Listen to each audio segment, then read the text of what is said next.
Hey, Chicagoland investors. We talk all the time about getting your place rented fast and what you have to do to make your place rent faster for the most amount of money.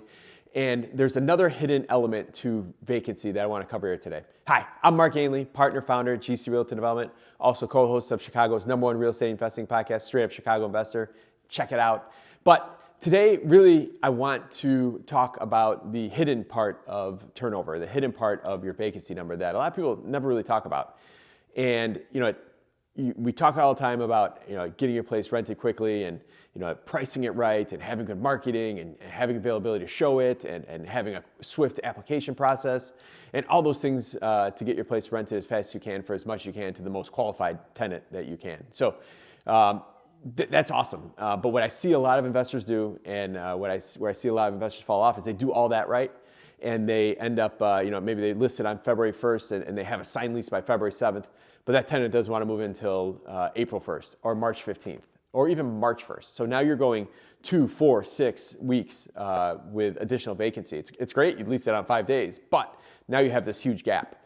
So a couple ways to really counter that people aren't really talking about that I want to really hit home on today is pre-leasing. So you might be able to rent your place out in 5 days and someone wants to move in 45 days. We've talked about in the past here where the north side of Chicago has a slower kind of move time, or they're looking for a place to move more far in advance than the actual move-in date versus other parts of the city where like, hey, they'll sign a lease today and move in Tuesday.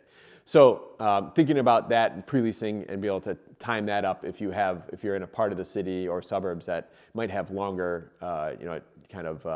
time frame for the actual tenant journey of when they're going to be finding a place and moving in. So that's one way, pre-leasing. But two, when the tenant goes to sign the lease, before you have them sign the lease, it's another negotiation. When can you move in?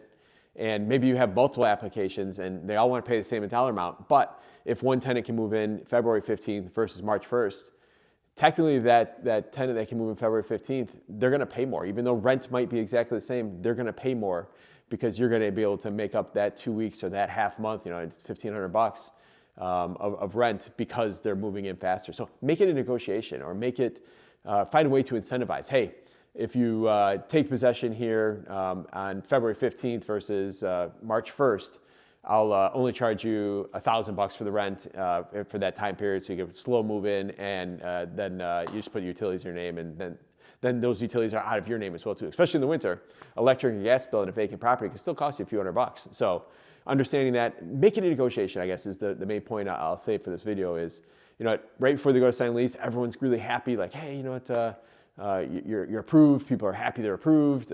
Maybe hopefully you offered a swift process and with a lot of communication, and now you have somewhat of a rapport with this applicant, and you're simply going to simply make a negotiation. And maybe you get them to move in 2 weeks faster. And just think about it on a day basis. How much is your rent per month divided by 30?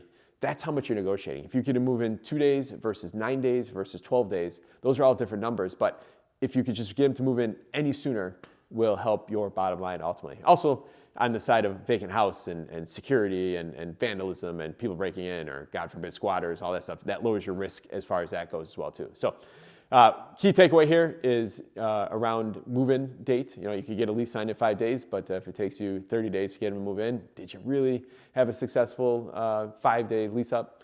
Think about it. If you don't want to go about this alone, we can help you. We help investors all around Chicago with tenant placement and property management. So always check us out for that. I always happy to help. If you ever have a situation where you just want to run by and ask questions, I'm always here to help as well too. You could DM me, you can chat me here, or my number's everywhere. Just Google it up. So thanks, and we'll talk to you soon.